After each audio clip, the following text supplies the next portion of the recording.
Water and Sewer Board meeting. We have a very, very heavy agenda tonight, so we'll get this race started. So Brenda, if you'll take roll for us. Absolutely. Board Member Boreski. Board Member Mercier. Present. Board Member Ridley. Present. Board Member Roth is just joining now.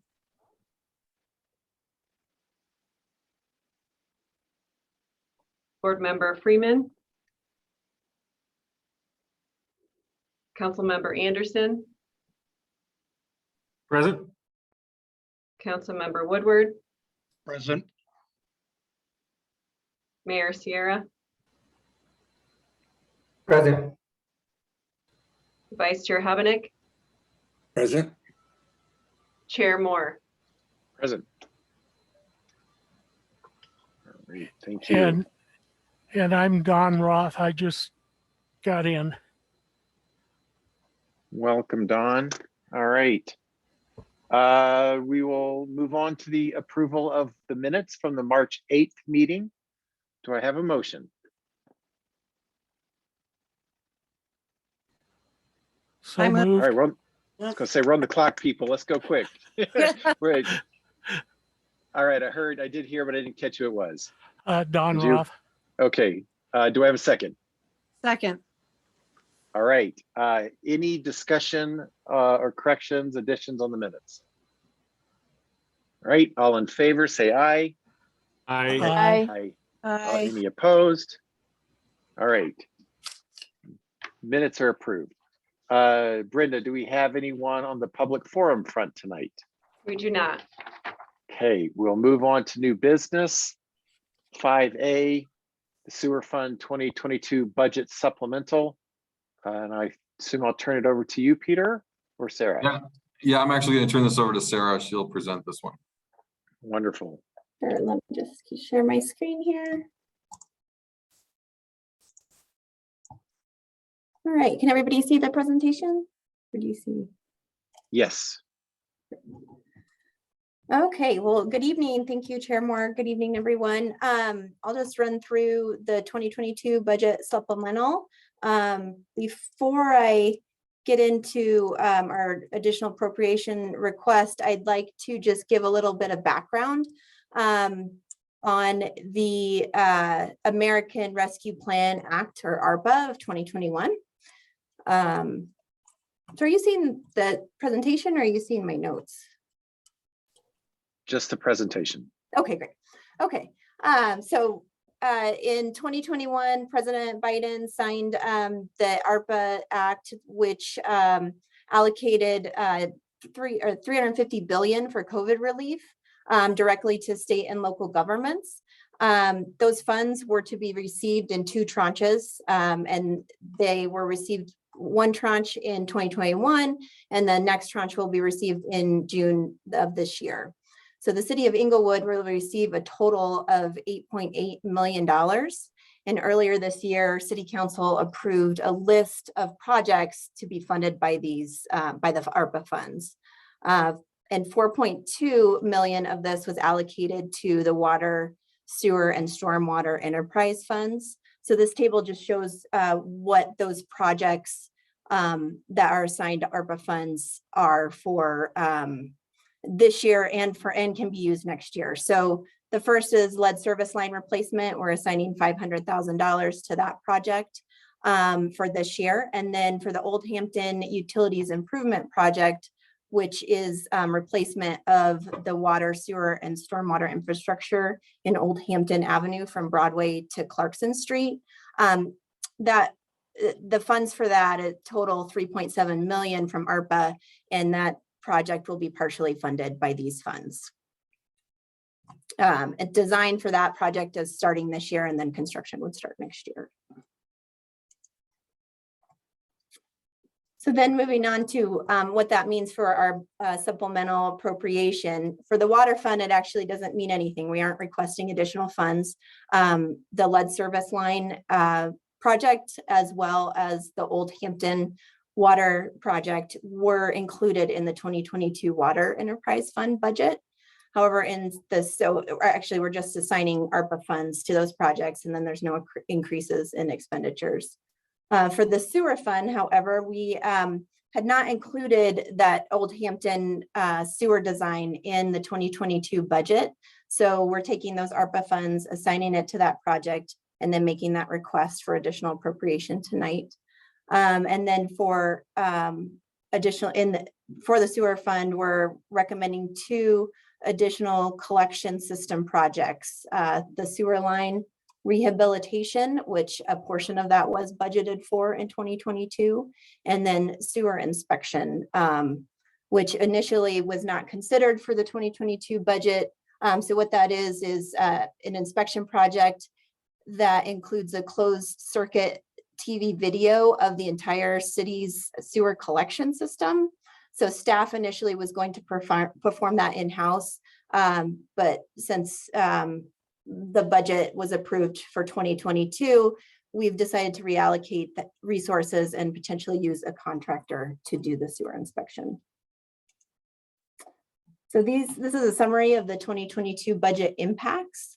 The top half of the table shows the Water Enterprise Fund impact. Again, there's no additional expenses expected for the Water Enterprise Fund.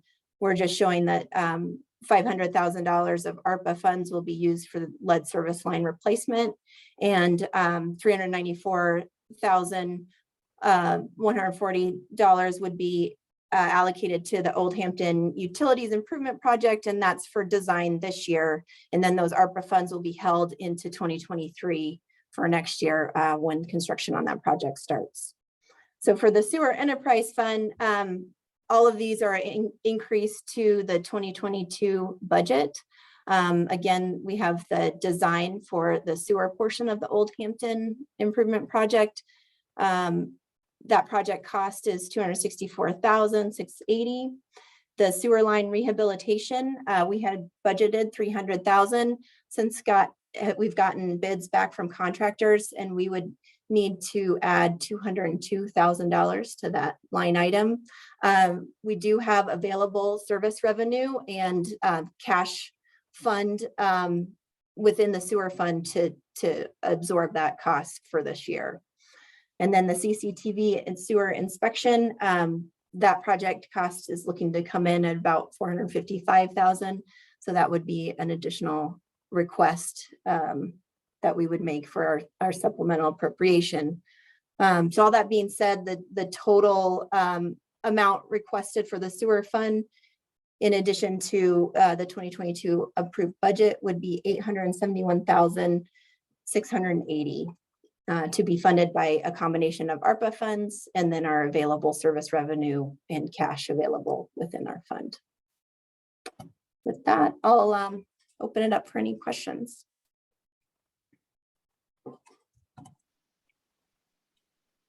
Not seeing any hands raised yet.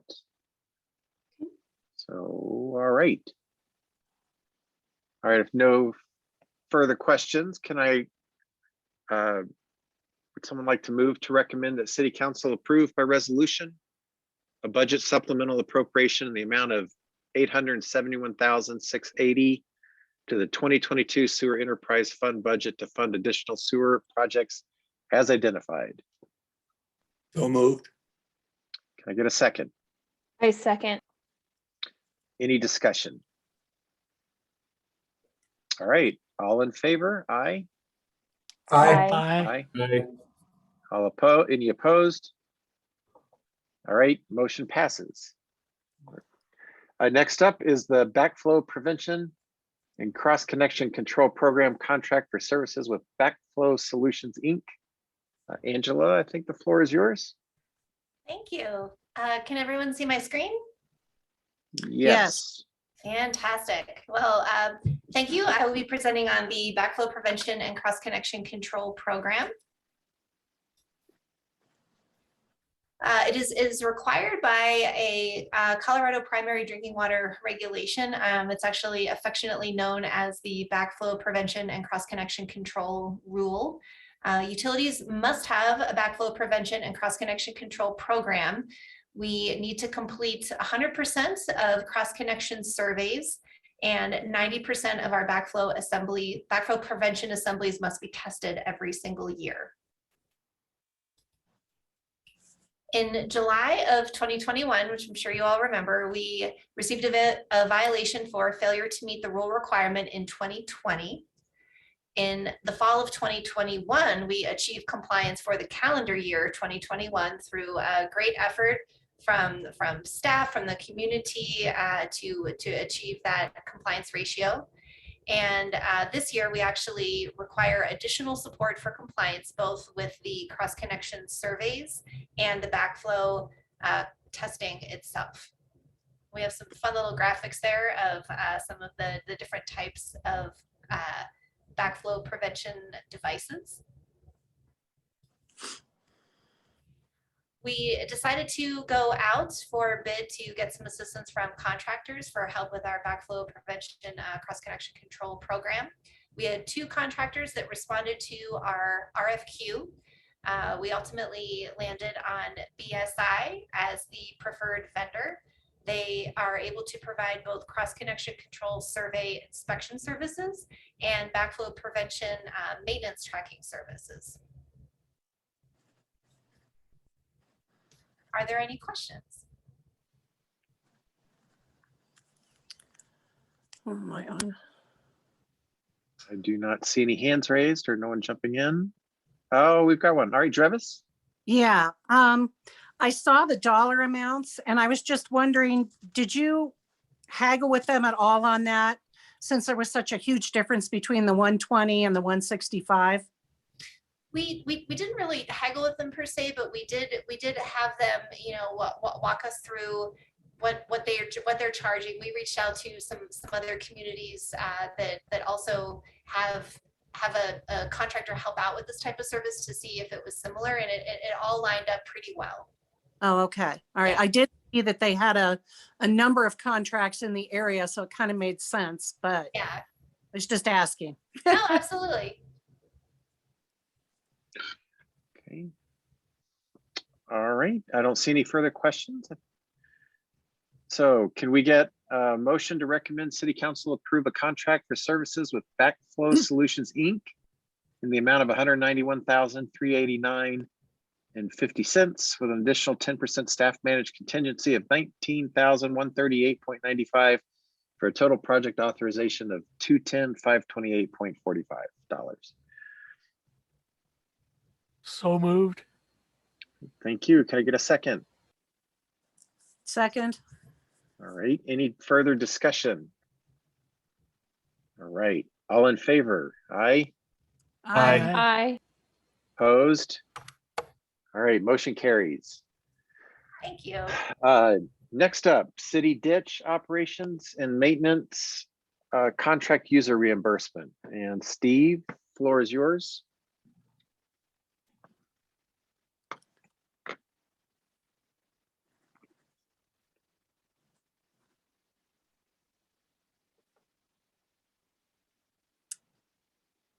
Thank you, Chair. Are you able to see the presentation?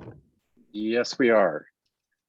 Great. This is an information item presenting a new methodology for how we calculate the annual O&M costs associated with the operations and maintenance and capital improvement for city ditch contract users. We have covered city ditch a few times over the previous months, so I don't want to go into too much detail, but as a quick refresher, city ditch is a raw water delivery system that provides year-round water deliveries to the city for treatment and distribution to our customers, as well as deliveries to contract users between April 1st and October 31st. And what we're focused on is those contract users that we deliver during that season. So the water that's delivered to contract users is owned by Denver Water or is provided by Denver Water. The city owns city ditch, and so we own the infrastructure that delivers water to those customers. The costs associated with that delivery are reimbursed by those contract users. It's a reimbursement because throughout the course of the calendar year, the city will fund all the staffing and work that needs to be done. We'll compile those costs at the end of the year, and then we will equitably distribute that amongst the contract users. In terms of what comprises those annual costs, it's primarily on the operations and maintenance side. That includes system operations, which is the staffing and the infrastructure that actually controls flow in the ditch. On the maintenance side, that would include vegetation removal. As we've discussed previously, there are portions of city ditch that remain open channel. So vegetation removal is required in order to remove anything that might be impeding flow in the ditch. The operations and maintenance also includes repairs, inspections, and accounting costs. These are staffing times for administrative type of work to cover the accounting and reporting of deliveries on city ditch. So in terms of the reimbursement methodology, on the left is the old method. And one of the important aspects of that we're differentiating from is that unallocated shares of water in city ditch. And so the total water delivered to contract users is about 5 CFS. Denver Water still has 13 CFS of unallocated shares within city ditch. That's not being used. It's not being delivered.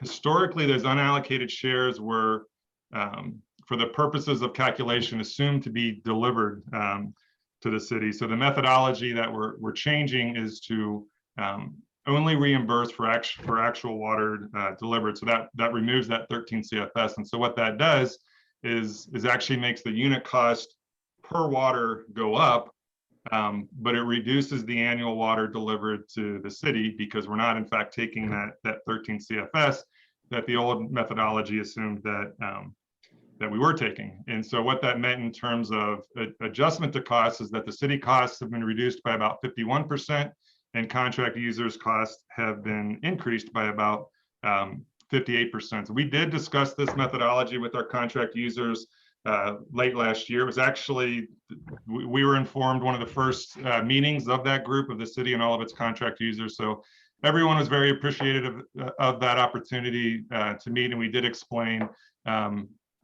what we were thinking in terms of how this methodology would be revised. We did look at some other cost factors as we calculated our costs for this year. One was improved quantification of the city expenses. So we took a closer look at that. That actually decreased the annual costs. And we also increased deliveries to Englewood. So as I mentioned, we've been taking more deliveries throughout the year. We've been taking additional deliveries over the course of the summer. So that impacts the distribution of those costs. So I mentioned the percent changes. This is what that results in terms of dollars. So the annual O&M and improvements cost for 2020 were around $222,000. In 2021, those reduced to $173,000. Some of which was associated with taking a closer look at the calculation of those costs. In terms of Englewood's cost share, it reduced our costs from $184,000 down to around $90,000. And from our contract user cost share, it increased from about $38,000 to $82,000. I do want to point out that we did add an additional contract user in 2021. So that's part of why that, in addition to the methodology, why that cost increase. To provide some perspective on what that means on a contract user basis, our largest contract user is Cherry Hills Country Club. Their cost increased from about $22,000 to $35,000. And on the flip side, our smallest contract user increased from $219 to $345. And that concludes my presentation, Chair. I'm happy to take any questions from the board. Don't see any hands at the moment. Steve, I'll start with a question or two. And make sure if I'm getting this right, but so now the allocation now is based in proportion to actual usage. Is that a fair summary? And then the old way it tied more to potential usage. That's right. All right. And so my only thought would be, theoretically, if you found yourself where no one's taking shares, no one's taking anything out, yet the ditch still has to be maintained, you'd be back in a situation where you'd still be charging the users for maintaining the ability to use the ditch, even if it wasn't currently in operation. So I just had that thought when you're going, I could see a little bit of the argument, I think, for what the old way was versus this. And does maintaining that capacity, even when they're not actively using it, should that weigh in at all? Does that make sense? It does, and Chair, that was one of the considerations that we had in coming up with the methodology. And we at staff level came to the recommendation that it would be more equitably distributed on water use. We don't know what Denver Water is going to do with those unallocated shares. They may actually go to some other usage, and so for us to keep covering those costs for an unknown scenario of whether the shares may ever get used on the ditch, that was what led us to the approach to distribute them amongst actual water delivered. Yeah, the other way you'd still have to, if you're going to take the unallocated shares into the fraction, you'd still have to figure out how to then charge for it, even if the water is, again, not being used. But so that makes sense. I appreciate that. One other quick one, costs of, if over time the line gets further closed or buried, how would do those costs get distributed in this manner? Or is that whole separate, would that be a whole separate beast? I think that's something we would bring back to the board for discussion for the phase 1 work that we're going to be moving forward with shortly. The assumption is the city would do the initial investigations in terms of once we get into larger costs associated with design and construction. I would expect we would return to discuss what the board would be the appropriate cost share for that.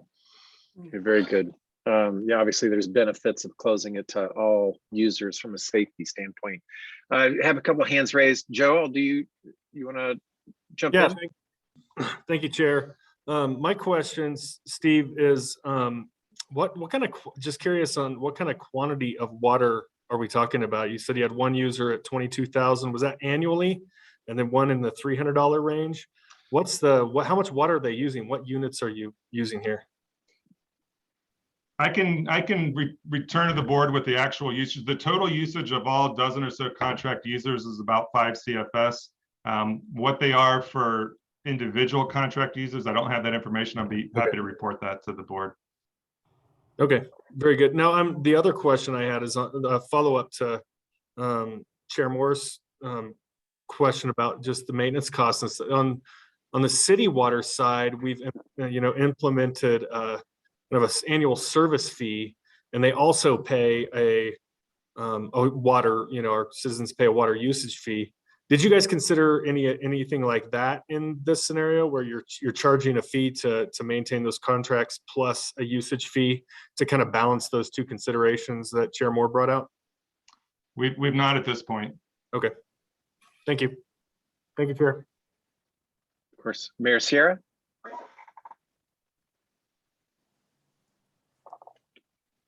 Oh, are you on mute? Mayor Sarah, I think you're on mute.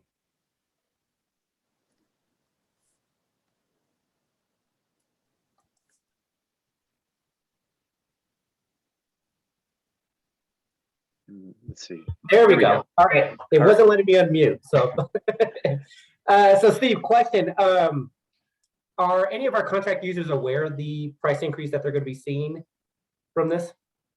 We've not brought the actual price increase to them. We have discussed with them the alternate methodology.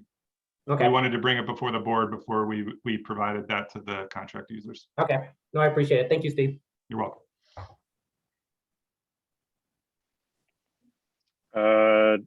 I don't see any other hands. Okay. And then Steve, I think you said this was just informational. You don't need any formal board action. Is that correct? That's correct. Okay. Jim, I'm sorry. Go ahead, Jim. Question, Denver doesn't pay anything as far as that goes then, since they're not utilizing their 13 shares, or do they pay for operations and maintenance? That's correct. Denver Water is not one of the contract users. The new contract user we did add last year was the city and county of Denver. That's Harvard Gulch Park. But Denver Water is not one of the contract users that would be paying us for these annual costs. All right, thank you. it seems like it just really boils down to, do you look at whether Denver should be contributing for the maintenance of that in case they do down the road is just the only thing that strikes me. But it certainly sounds like a reasonable method that's being proposed. Okay. I think we're moving on to the next topic, which is 2023 capital improvement program budget for water, sewer, stormwater funds. And is that Peter or Maria? Both of us. Thank you, Okay, Chair. So I'm here tonight to present the preliminary plan for our next 5-year capital for the water fund and the sewer fund. And then Director Maria DeAndre, Public Works Director, is also here. She'll be presenting on the stormwater capital for the next 5 years. So I'm going to share screen, and hopefully I do this right because I'm on a single screen here. So let me do that. See if that works. And then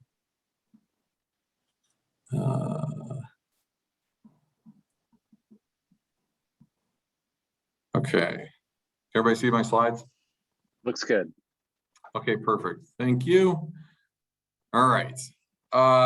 So again, we're here tonight to because we're back into starting budget season, and this is one of the first steps that we take during preparation of the budget every year. And the first step is because one of our largest expense line items, or if it is our largest expense line item in these funds, is capital investment in the system. And so we've over the past few years have really dialed in and developed a much more proactive investment in the system, which is reflected in the capital planning that you're seeing.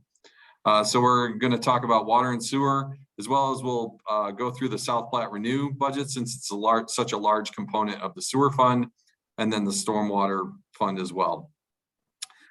So if you look at the focus areas for the water fund, we have these as our general focus areas. So taste, odor, and hardness is the primary thing that our customers continue to express concern about as it relates to water in the city of Englewood. Additionally, things that the customers will experience more directly are metering, because we have the 1,200 plus flat rate services, so getting them on a metered service, lead service line replacement, and then the aging infrastructure of the pipes in the street and things like that. Internally, we are looking at regulatory compliance as we have really started to ramp up our intention around regulations with the water system to really get that structured in a way that we're maintaining that compliance with the regulatory needs of some of the rules that are coming through the state and EPA. Additionally, safety, since these systems are getting older, efficiencies in specifically in our treatment systems, and then we always look at sustainability, since we're talking about water as a resource. We want to have a sustainable approach to how we approach that. So from the water fund perspective, we have our priority projects, and this is subdivided into a few different categories, and then a few different slides, and then it'll total at the end. But you can see one of the main ones we've been talking about is city ditch piping, and we expect a $12 million 5-year cost. Our intention is to get that largely completed by 2025, so that by 2025, our customers are seeing a positive effect as it relates to taste, odor, and hardness. The other one is the Big Dry Creek Diversion Project, which has been it's been a challenge to take the partially completed project that was completed 4 or 5 or so years ago and really figure out what we've needed to do to complete that project. The plans and the specs and the engineering that was done prior was not meeting what the needs were moving forward. And so we've really dug in to get constructability reviews and new plans for that. But it's still a priority project for us, because we actually did experience a hardness spike in February due to a significant hardness event that was coming down Big Dry Creek. So that is another priority as well in the next year. These are a lot of these are ongoing programs. So distribution system replacement. You can see that there's design and construction in both of those. Old Hamden, we've talked about in the budget supplemental. So that's a project that'll be constructed over the next couple of years that we're budgeting for. Valve replacements. So we need to be replacing valves on a recurring basis. We have a number of broken valves in the system, which makes it hard to isolate if there's a break or if we need to turn things off for construction. Lead service line, we've talked about a number of times. Meters, we've talked about a number of times. Our treatment plant process, we are doing an assessment this year to really start to figure out how to improve and create more efficiency and just improve the treatment plant process. It's been a while since there's been a comprehensive analysis and investment in the improvement of those systems. McCollum Pump Station, we've talked about in the past. Our valve replacement projects, our PLC, which is our logic, the electronics that are the brains that determine how the systems operate, an investment in that. Our electrical and controls improvement, which is an ongoing process over the next several years. And then dredging and hauling is we've had a significant backlog of solids that have accumulated in our ponds that we need to get removed and hauled off so that we can restore the volume of those ponds. Those are the two ponds that are adjacent to the Allen plant. Additionally, we are looking at the operational needs as it relates to an operations complex out at the service center site and associated additional office expansion at the water plant because there's no office space in the water plant, and considering how we are staffing this site as well as our other water activities, those two projects will help us meet the needs of that staffing model. So request for 2023 is $15,900,000. We are still in the ramp up phase of this. So we are programming for $15,900,000 because we know that those are the things that need to happen. There is also the reality of staff to execute and the timing of execution of projects. So we think this is the high side of what we'd be seeing in 2023. And then you can see where it starts to peak in 24, 25, and 26. And that aligns with WIFIA funding coming in those years. And so this is really just our first stab at what we know needs to happen, but we then also have to, ground truth it with the ability to execute on this.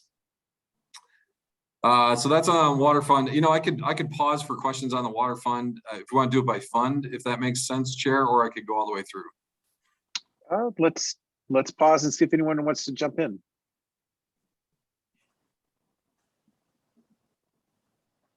All right, there we go. Jim, go ahead. Yeah, Peter, I have a question on the on-metered. It seems like I've been hearing 1,200 on-metered residents for years. And with all the sales and the changing of changing of ownership in Inglewood, I would think that number would have come down. How do we enforce that on a sale? I'll have to look into how it actually gets enforced on the sale. I think it's part of the closing documents as the account transfers over. So as the account transfers from one owner to another owner, it's shown as a flat rate account before it actually is allowed to be transferred. There's a requirement that it becomes metered at that point in time. So it's I believe it's at the service of the transfer of the service at that point in time. And so the water department is notified, and then you go make that change prior to the actual closing? I am going to have Sarah jump in here if she could. And I can. Okay. Yeah, so So yes, they are put on a list when, and it is a requirement of closing that the new owner know that they have to or make that transition from unmetered to metered. I believe that there was some supply and resource issues last year where the list is quite long to go ahead and make those meter pit installations. And so that'll get started, ramped up here again this summer as we can enter in, you know, construction season again. So yes, there is a list running, and we are tracking those that have either one already paid or two have closed and are on the list to get a meter pit installed, you know, just as fast as our crews can do it. And so does the seller or purchaser put the funds into some sort of escrow to pay for that, or how does that Yeah, work? that's negotiated between the seller and the buyer. And so the title company then, or somebody has the funds. Correct. Great. Okay, thank you. Sure.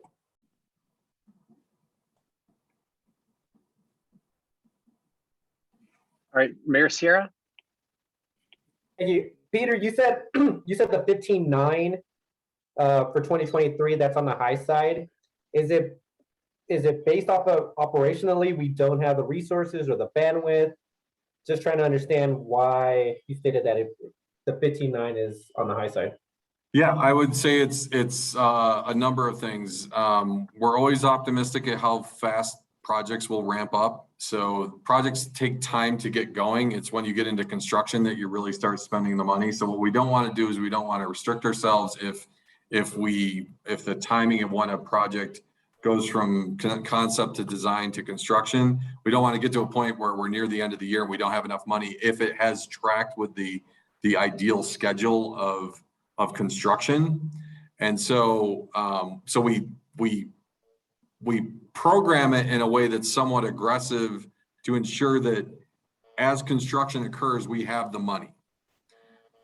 Bandwidth wise, we are just, it is a lot of, it's a lot of capital, and a lot of projects to execute with an engineering division that's largely a year and a half old in existence. So we're still building that capacity from a project execution perspective. And then we're in the concept to design to construction. So when you're in construction, that's when we're really spending the money. And we're in the normal ramp up curve it's the same kind of curve I saw over at South Platte Renew. And now at South Platte Renew, we're budgeting about 15 million a year, and we're spending about 95% of that budget because things have reached a point of equilibrium with staffing and ramp up. We're a year and a half to 2 years behind where they're at in terms of that ramp up period.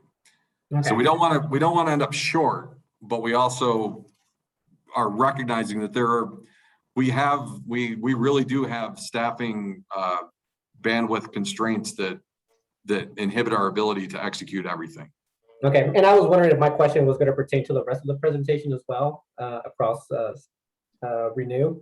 So are you saying that the 24 and 25, some of those projects may actually divert later on into 2026 as well, right? Based off your answer, potentially? Yeah. So basically what happens is, so with the water fund, if we don't spend the money, it just goes back to the fund balance. Yes. And so then every year what we do is we smooth it out into what we can execute based on staffing, based on project costs as they're coming in. The flip side is occurring on the South Platte Renew side, where our project costs are coming in higher than were originally budgeted. So what we then do is we then move out other projects that we were originally planning to do because we need to make sure that we can pay for the projects that we've got under construction. So it's the 5-year window is always a moving, there's always flexibility in terms of moving where funding is spent. The key is we try to get it close so that we don't ever get to the point where we run out of capital money in the year that we're trying to execute the capital. I appreciate that, Peter. I may have further questions as we get further down the slides, but sure. Thank you very much for that. Peter, I think we're good for now if you want to move on to sewer. Okay. So from a sewer perspective, we have a few projects that are actually tied to the sewer fund directly. The most significant of which is the Old Hamden improvements, which we're in the design process for right now, and then we'll need to fund the construction, which is the larger dollar amounts there. There's also the funding of the sewers proportionate share of any operations complex that we build over the next few years out at the service center. The pipe rehab, the pipe inspection, those are on. The pipe rehab is an ongoing annual process where we want to rehab a certain linear footage of pipe annually in order to ensure that over the course of 50 years, we're getting through the entire system. That's where the CCTV comes into play, where we get a complete baseline camera video of all the system, and then we know how to prioritize that money, because we can't fix it all at once, and we need to prioritize based on the areas that are in worse shape. The other ones are really manholes, falls in the same kind of category.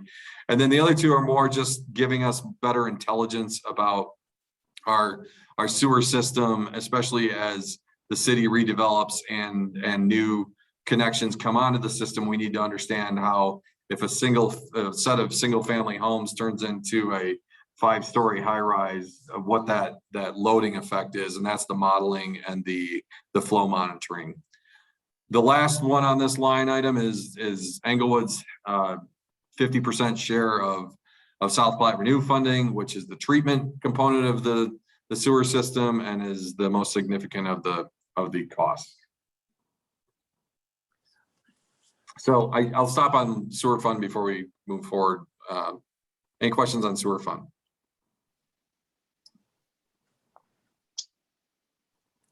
Doesn't appear so.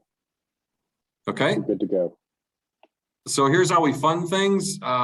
Cash, the WIFIA program, which we have spent the last almost 18 to 20 months working on. We're going to have an update on that because we're experiencing some challenges on that, but we'll get to that a little bit later. The state revolving funds, that's our SRF funds from the state level, bonds and grants. These are all areas where we're amassing funding for this backlog of projects. The grants one, the biggest one on that is the infrastructure bill and the ability to utilize our main target with the infrastructure money is for lead service lines. We've put in a number of $70 million as our requested allocation for funding to help with the lead service line issue. So I'll move on to South Platte Renew. And this is actually this one has been evolving over the last 4 years, like I said. So this is my 4th budget cycle on this, and so this one's a lot more dialed in because we've got a lot more year-over-year intelligence in terms of how our construction pricing is coming in, how our project execution is working, and so you can see a lot of these are the same types of projects that you've seen year over year.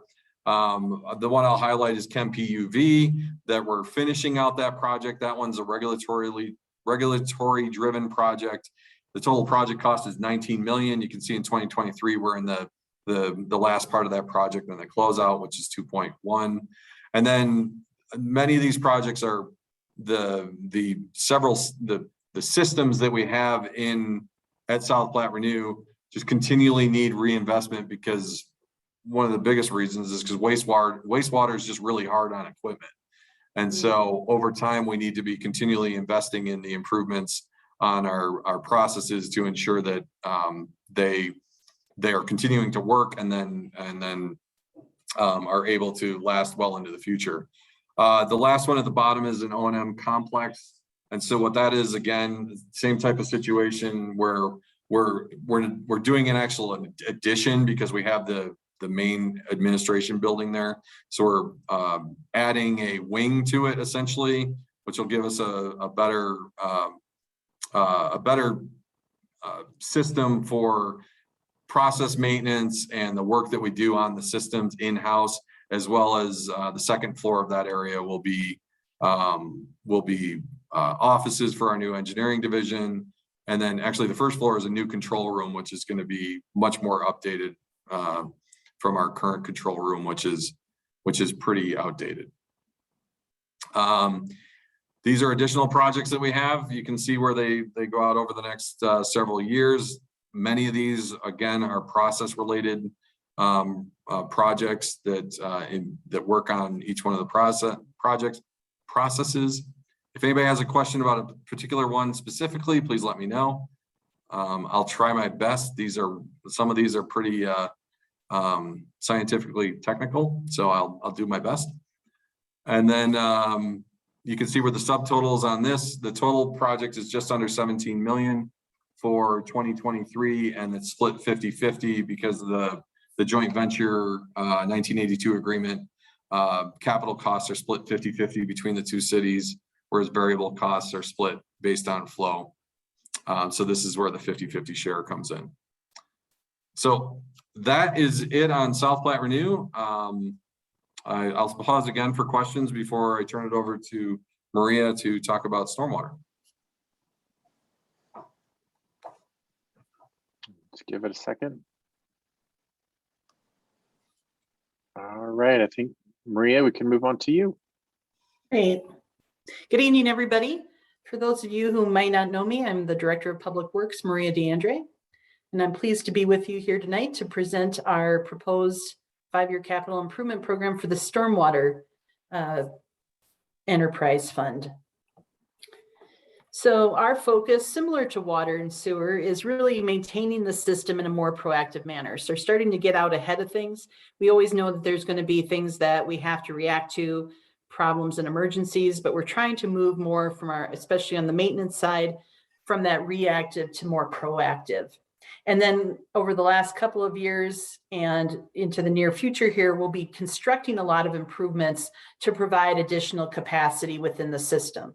So that might involve new pipes, enlarged pipes, but also more inlets into the system, as well as actual detention basins to hold the water until such time as the existing storm sewer system can release it and ultimately out to our rivers and streams.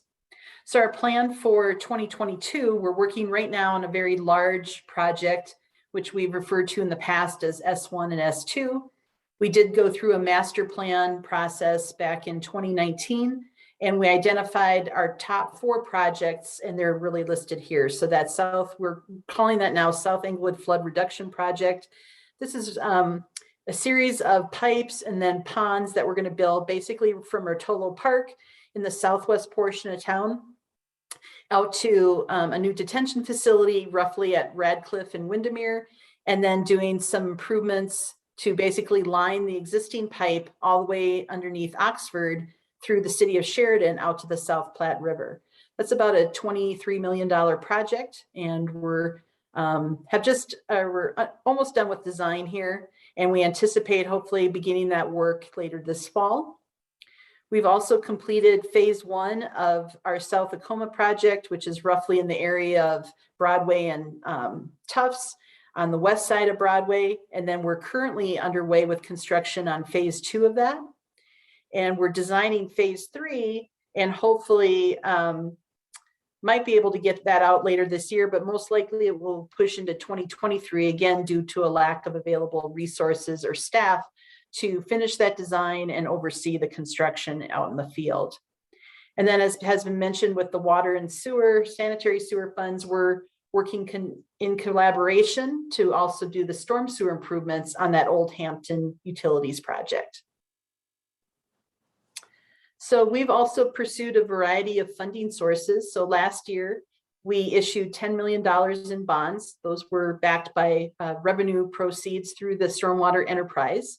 Got a very good rate for those. And then we've also pursued the state revolving loan fund as well and received a $26 million loan, which we should be receiving here in June of this year. And that's through the Colorado Department of Public Health and Environment. We've also applied for grants through FEMA, 2 different grants there, and we're hoping to receive potential, and that was for the S1 and S2 project. Hopefully, if we receive those, that will actually be a grant, not a loan. And we would get up to 75% of the project, and the city would only be required to match that at 25%. So we will hear back on whether we're successful on those grants, probably late summer, early fall. This just shows the balance here. You can see we started the year at about 5 million, and we're estimating a significant influx from those either loan or grant funds, and then have about the same amount or a little bit higher balance going into 2023. And then specific projects, again, we're focused on programs that basically occur every single year, as well as individual projects. And some of our programs are just cleaning and televising the storm sewer, doing GIS and asset management data collection, doing small little rehab projects here and there where we find either failures in the system or areas that need repair. So that's that every year kind of a thing. And then as you can see there, our hospital project, hopefully on Old Hampton, will get under construction in 2023. And then we also have some other improvements planned for 2023 in the south drainage basin as well. Then we also are planning to do another rate study or an update to our rate study that was completed in 2019. With this influx of outside funding sources, we're anticipating, do we need to evaluate where the rates are and see if we can need to modify those further going forward. So it's just kind of a check-in. Are our rates in the right place? And do we need to modify them into the future? And then happy to answer any questions. Thank you. Any questions from the board? Give it just a couple more seconds. All right, I don't think we have any further questions. I'll just close with adding that this is the first iteration of this. We're going to go through multiple iterations over the budget process over the next several months, and so you'll see this information come back. It will likely be slightly different than what you're seeing now as we refine it through the spring and summer. Very good, thank you. All right, we'll move on to the city ditch relocation, IGA. Peter again. Oh. I am actually going to turn this one over to Steve. All right, very good, thank you. Thank you, Chair. So we're returning an item to the board that we first brought back in January regarding easements related to the relocation of city ditch resulting from an expansion project of Santa Fe that's being led by Douglas County. We have Art Griffith with us tonight. He's leading the work on behalf of Douglas County. So just a quick refresher. It's been a few months since we talked about this, but the relocation, again, what we're aiming to do is to take city ditch out of the expanded roadway as a result of those interchange improvements. That roadway area will be high volume, high speed. So we want to make sure that from a staffing standpoint that we can safely operate and maintain the equipment, and also from a consequence of failure standpoint, that if a failure were to occur in the pipeline, that we would not want it to be in such a location. We actually first began discussions with Douglas County back in 2020 and came to agreement upon some of initial review of the drawings to come up with an agreed upon alignment that was outside of that expansion. That agreed upon alignment falls under Army Corps property. So there are two agreements before the board tonight in support of this relocation effort. The first is an intergovernmental agreement with Douglas County. This focuses more on the execution of the work itself, as well as some new language in there that I'll discuss here shortly related to the transfer of the risk if we were to be in a non-renewal situation on our Army Corps agreement. So general terms of the IGA between the city and Douglas County. would be an agreement on the city to go ahead and enter into the easement agreement with the Army Corps. We will assist the county with design reviews, with participation in construction meetings, having folks out on site to inspect. We do want to ensure that the pipeline relocation aspect of the work is done safely and in conformance with the agreed upon drawing set, as well as the acknowledgement that the city is not required to fund any of the work related to the relocation because the work's being done as a result of this other project. On the county side, the general terms of the IGA that the county would manage all aspects of the project, complete the project in accordance with the contract documents. An acknowledgement that between that April 1st and October 31st time period I mentioned earlier, that the city is contractually obligated to provide water to its contract users. So there is a provision related to shutdowns must be 48 hours or less unless prior agreed upon by the city in Douglas County. So terms that were added to that in response to our discussion back in January. One is that there's an acknowledgement that the city intends to or will be retaining its existing prescription of easement. One is an acknowledgement that while it's unlikely that the Army Corps will not review or not renew the easement, we do want provisions in there in the event that happens. And those provisions would be that the county would be responsible for the costs and work associated with the relocation, as well as an acknowledgement that prior to the pending the approval of these agreements, that we would continue to work with the Army Corps to amend the terms of the agreement that one would allow us or provide us 3 years of advance notice if the Army Corps intended not to renew. That would allow ourselves in Douglas County to work on a relocation. And two is to work with the Army Corps to amend the agreement to get it into to get rid of or remove the requirement to renew and get that in perpetuity like our existing easement. So the second agreement is the easement agreement with the Army Corps. This is actually the exact same version that was presented back to the board or presented to the board back in January. We did request or have some suggested edits to the Army Corps easement. The feedback we were provided was that this is a standard issue. If you want to seek any amendments to this, there's a multi-year federal process to do so. We still think that's in the best interest to go through that, but until that period of time, we have the IGA with Douglas County that would remove that need for relocation if ultimately we weren't able to amend the agreement.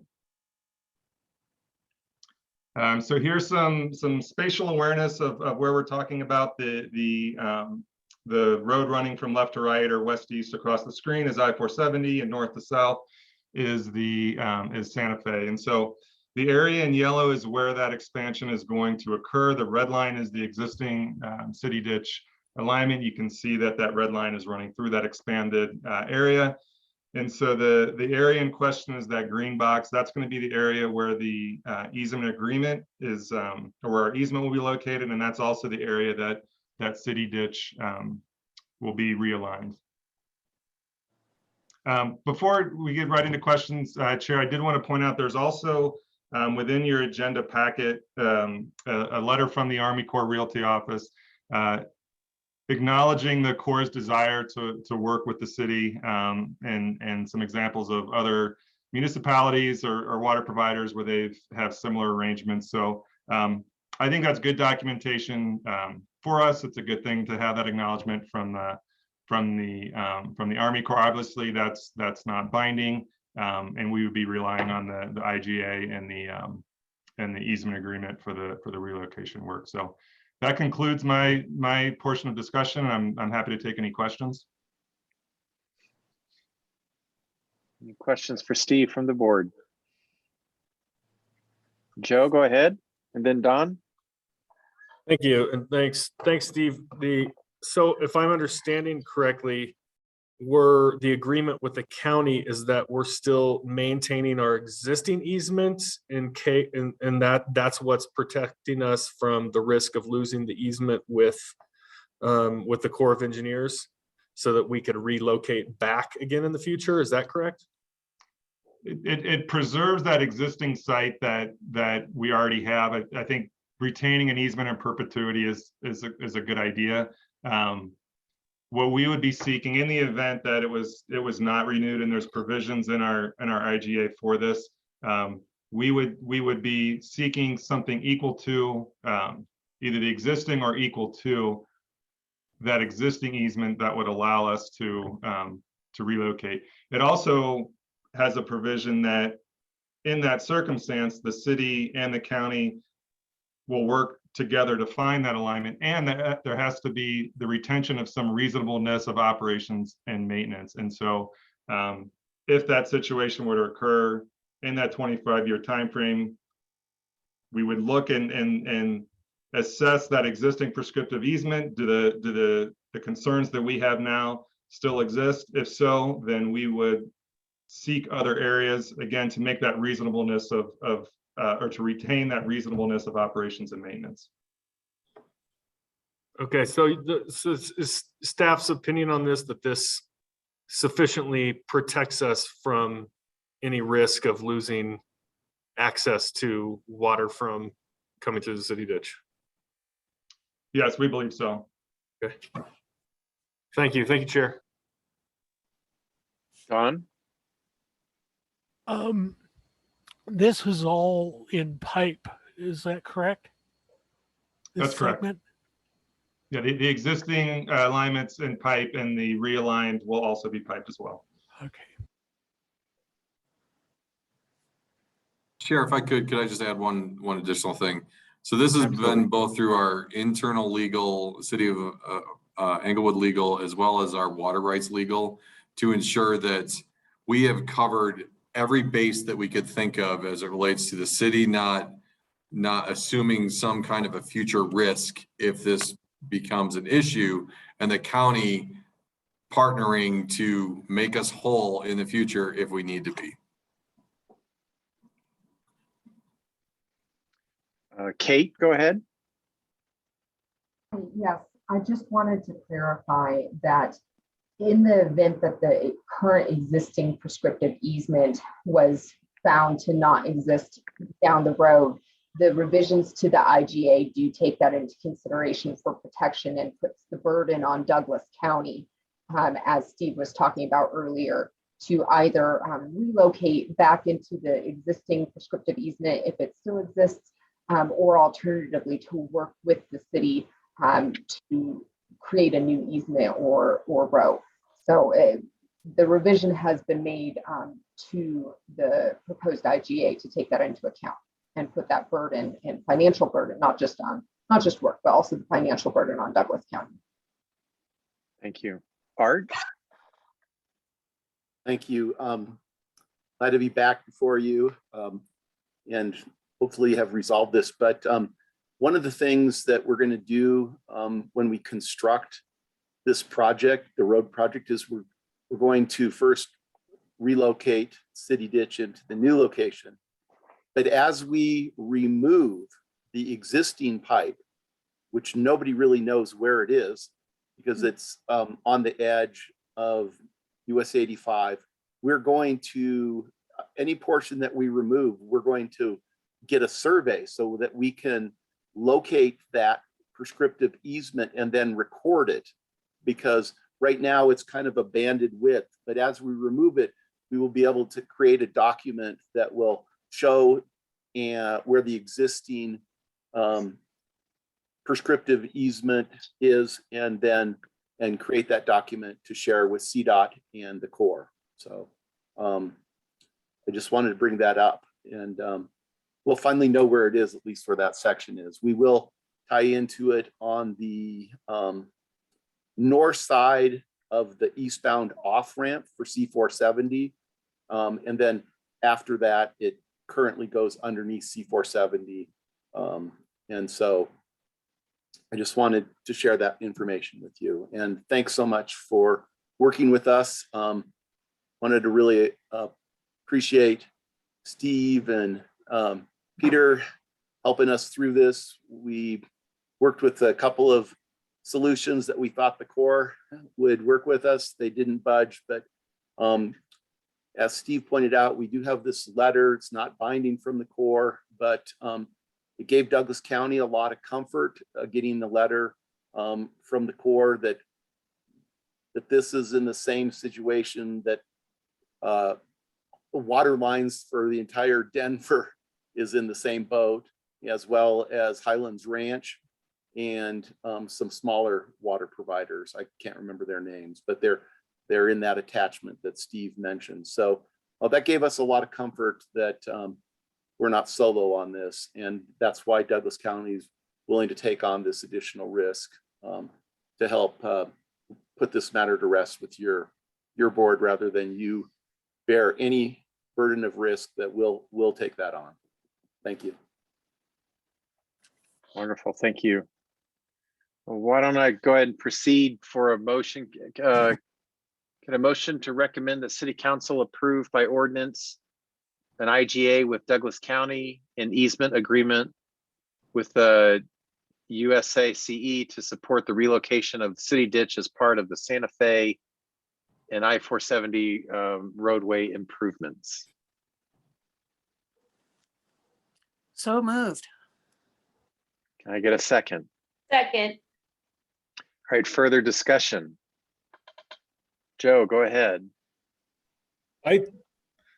While this isn't quite what I was hoping for, I do think it's a satisfactory solution, and my gratitude are to Douglas County and you for the work that you guys have done on this to take the risk off of Inglewood for any future loss of that. So thank you very much for working with us, and I'll be supportive of it tonight.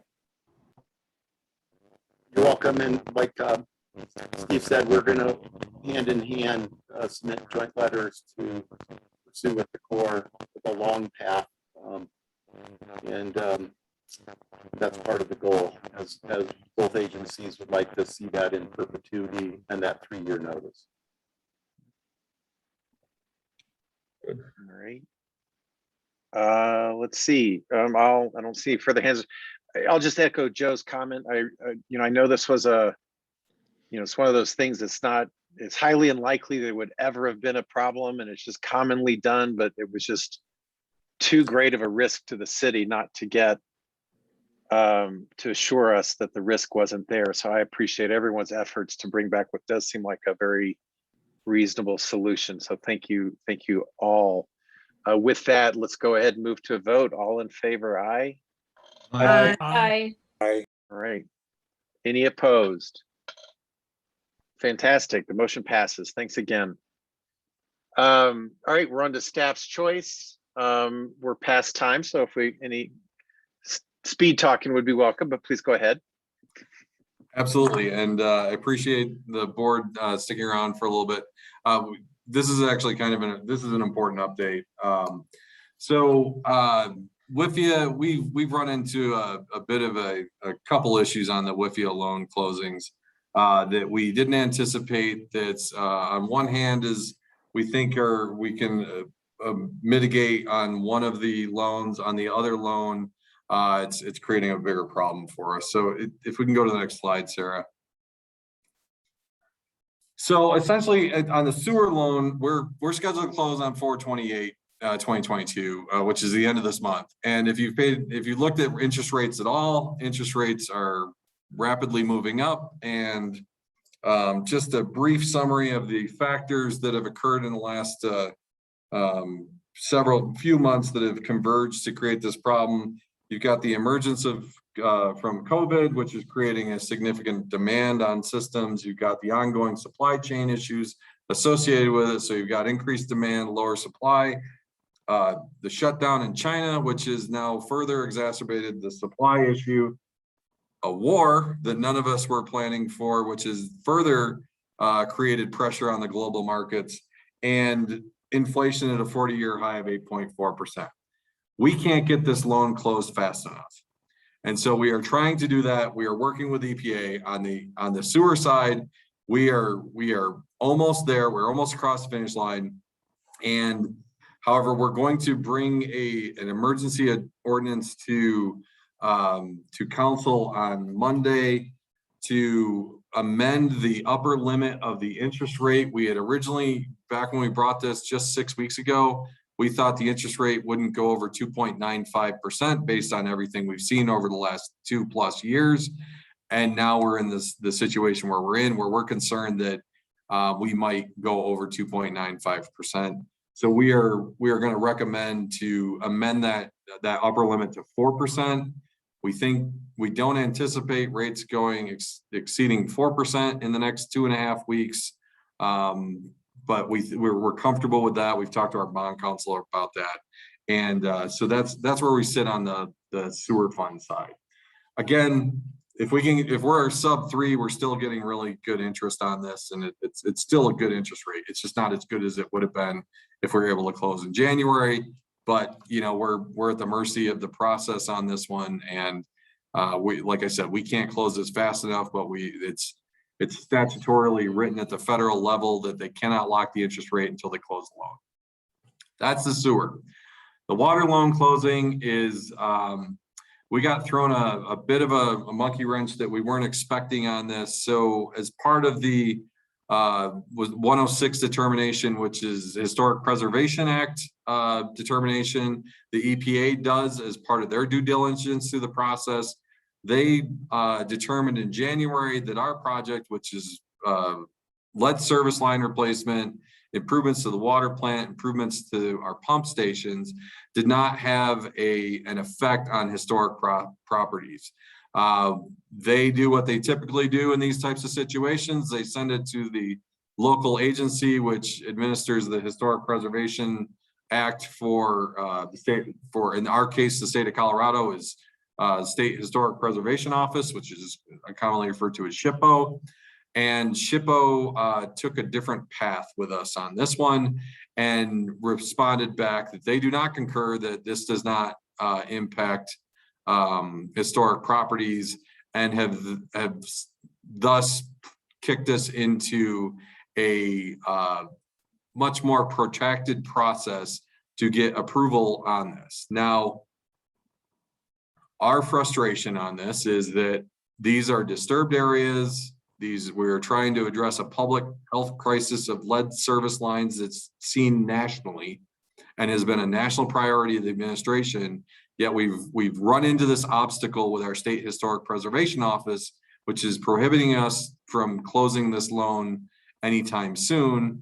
And when you couple that with the volatility of the interest rate market, it is really just created a situation where last week we were scrambling with EPA at the federal level, trying to figure out some kind of alternative solution to closing the loan, but not distributing the funds until we got this resolved. And they have since talked to the National Historic Preservation Office and are not comfortable proceeding with that approach, which basically sticks us, we're stuck going through a process of back and forth, trying to figure out how to mitigate issues that, again, we're digging up existing pipes in the middle of a street and it's already disturbed area. So our contention is it's already disturbed area. There's nothing to disturb from a historic preservation perspective. And then as it relates to our facilities, as determined by the EPA, are not historic. They are water facilities.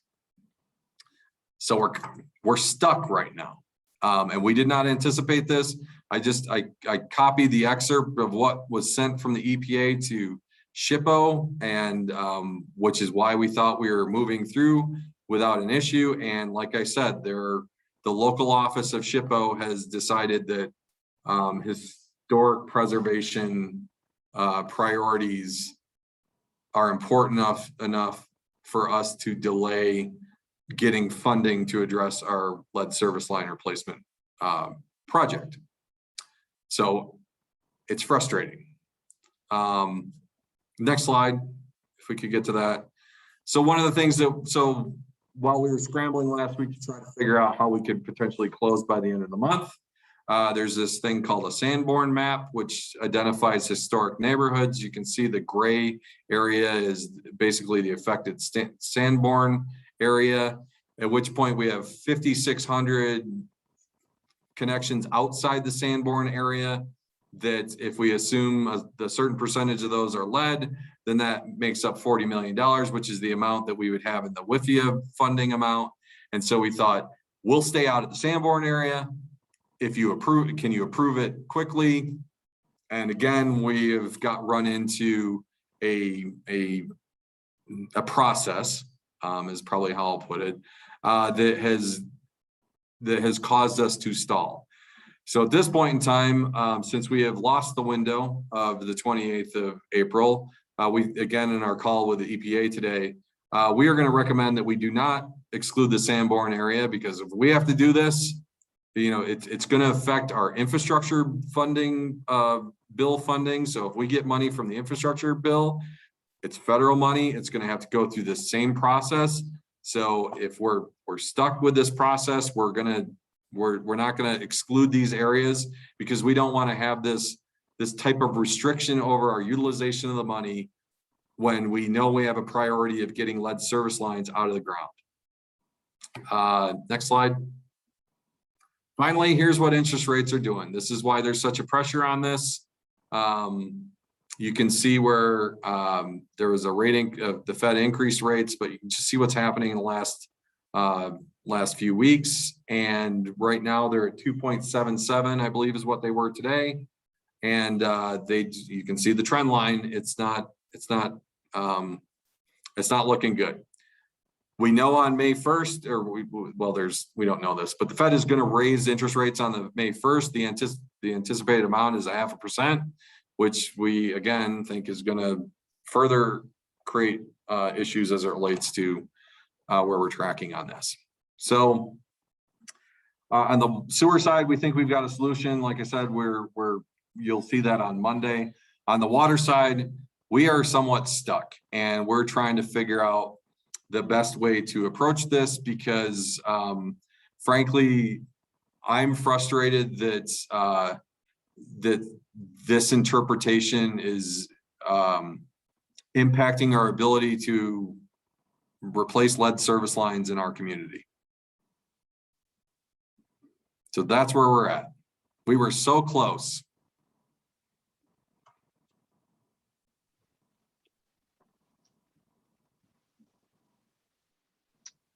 Any questions?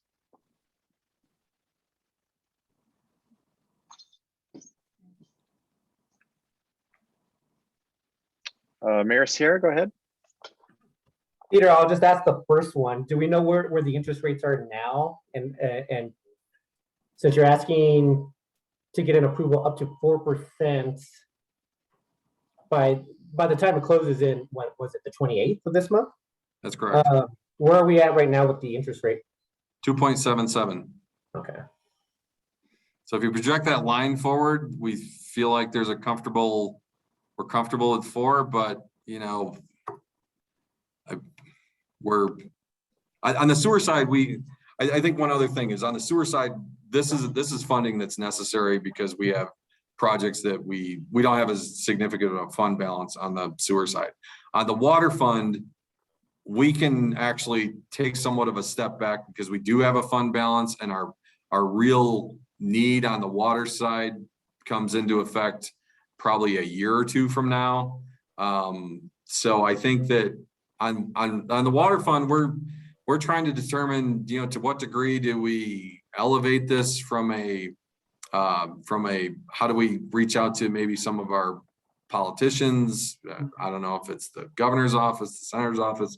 It's just we're stuck because someone's taking an interpretation that's in conflict with what we think is reasonable. And so we're not sure what to do yet, but we're trying to think about how to get the water one moving so that we don't, you know, who knows what interest rates are going to do in the next 6 months. So. Right. So Peter, just another question, and I'm not sure if you touched on this, but does bond council agree with this still being a good deal up to 4%? Yeah, I would say yes. I mean, I think that it's still a low interest rate. I actually just talked to another colleague of mine at another water utility who closed loans within the last couple months. And at that point in time, they got 2.8%. They went directly out to the bond market. You also have to remember on the WIFIA side, it's not just about interest rate, it's about payback. So what we have is the ability to defer drawing on it, deferring the payback until 2031, and then it's a 35-year payback, which the bond market, as soon as you issue the bonds, you start paying back the bonds immediately, whether you're using them or not, and you're paying interest on those bonds. There's more flexibility on the WIFIA fund that frankly the interest rate is, as it relates to the bond market, is still a lower interest rate, because what's happening with the WIFIA funds is happening in the bond market. It's really just a timing thing. So they track together, I guess is what I would say. Okay. Sounds good, Peter. And if you do come up with any ideas of who we can talk to about this, either at the governor's level, wherever it happens to be, let me know. Yeah, So I've talked to. Obviously, we want to do something on our side as well. Yeah, I've talked to Sean about this and a little bit, because I was trying to strategize about what's the right approach on this, because they're fully within their right to make this comment. However, it's also we as the people who are looking at this deem it as an unreasonable obstacle, and it doesn't balance the priority of what's more important, making sure that a 5x5x5 hole in the street is protecting disturbed area, or we're removing lead service lines for our community as fast as possible. And if we're going to get stuck as it relates to all federal funding on this, this is how we pay for lead service lines in Egglewood, because we don't have it funded in our rates. Yeah, thank you, Peter. Joe, and then Jim. Thanks, Chair. Hey, I got to jump off here in just a minute for another meeting, but I did want to ask Peter, what is the timeline for that process if we go through with the whole thing?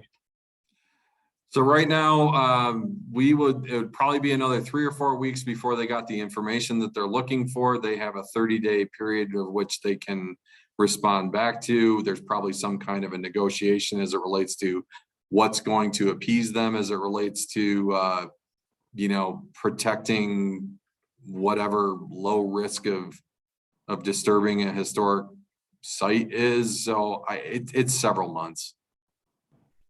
Okay, thank you. And thank you, Chair. I'm going to jump off for my next meeting. We'll see y'all next time. Thank you. You're muted, Chair. Thanks, Joe. Jim, you're up. Okay, Peter, if I understood you correctly, the loan commitment, we have the loan commitment, not the interest rate commitment currently. If we were able to close on it and carve out that area and negotiate just that area to be the interest rate on that area to be when it's resolved, is that possible? Well, I think what we're trying to gauge is if they're going to come up with some kind of a significant requirement on any disturbance outside of the Sanborn area, we can't imagine that it's not going to be a similar requirement on disturbances inside the Sanborn area. And so it's really trying to gauge how they're going to respond to us to try and open up that window of being able to close as soon as possible. We might find that interest rates start going up so much that we might pause on the water loan for a year maybe and see what interest rates do. And again, it's the roulette of interest rates to see maybe if we think it's too high at that point in time, maybe we reassess at some point in the future.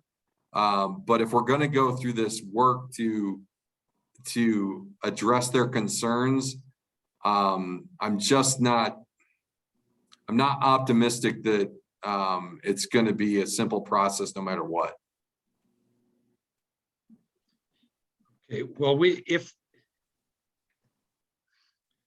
we eliminate, I mean, ultimately, if we were able to take the loan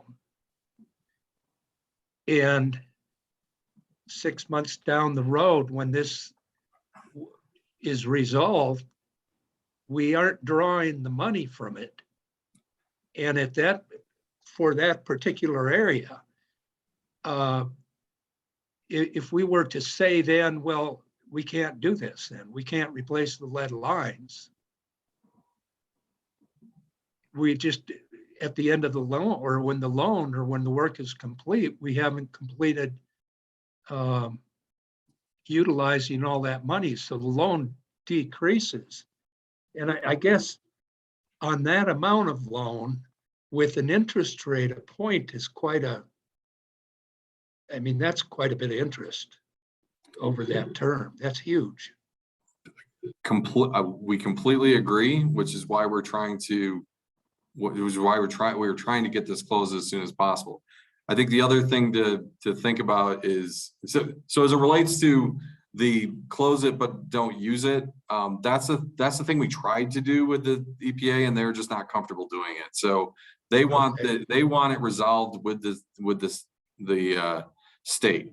And you keep in mind, the state also objected to, or had objected to the finding of no impact to our Allen plant, our pump stations, you know, these brick buildings that sit out in the middle of a field that they're concerned have some historic significance. And whereas at the EPA level, they looked at it and they assessed it and they did their process and said there is no, and it's similar to what they do with states across the country. Our state is just taking a much more conservative and a much more conservative look at it that has caused us to basically stall out. I mean, we wouldn't be going through this part of underwriting with EPA if they had thought back in January that we had some, you know, significant issue with historic properties. And so they were going off of what they've experienced in multiple loan closings across the country. And that's why we were tracking to close it. But our state historic preservation office has just thrown a wrench into the process, which is totally their right, but it's based on an extremely conservative interpretation that we think is a bit unreasonable. Well, sure, that's probably a good way to put opening it. up a street, I know. disturbing their. And we told them how we're going to do it. We told them how we're going to protect. We told them we described how it's all going to work, and they still think they're still concerned that there's some kind of a potential impact to historic something. Okay. Well, at least let us council members know what we can do, and if we can start talking to legislators, CML, the governor, etc. Yeah, that's the part I'm trying to figure out, because, you know, at any point when you escalate, you want to make sure you have a solid position for escalating. And in reality, state historic preservation office is doing what they believe their charge is. We just disagree with the level of conservatism with which they're looking at things, and we don't understand why they didn't concur with EPA, who administers this type of work all the time. Yeah. Good. Will All right. EPA help with that at all? Will they talk to them? We tried that. That's what we were trying all last week, and we just didn't get anywhere. Has EPA discussed what other states have done with you? They are reluctant to do that because our state is administered by State Historic Preservation Office of Colorado, and what another state does is not has no real bearing on what the state of Colorado does. All right, got it. Okay, thank you. Thank you. Thank you. Can we do the water shut off for non-payment update quickly, or otherwise push to next meeting? We can push that at the next meeting. Okay.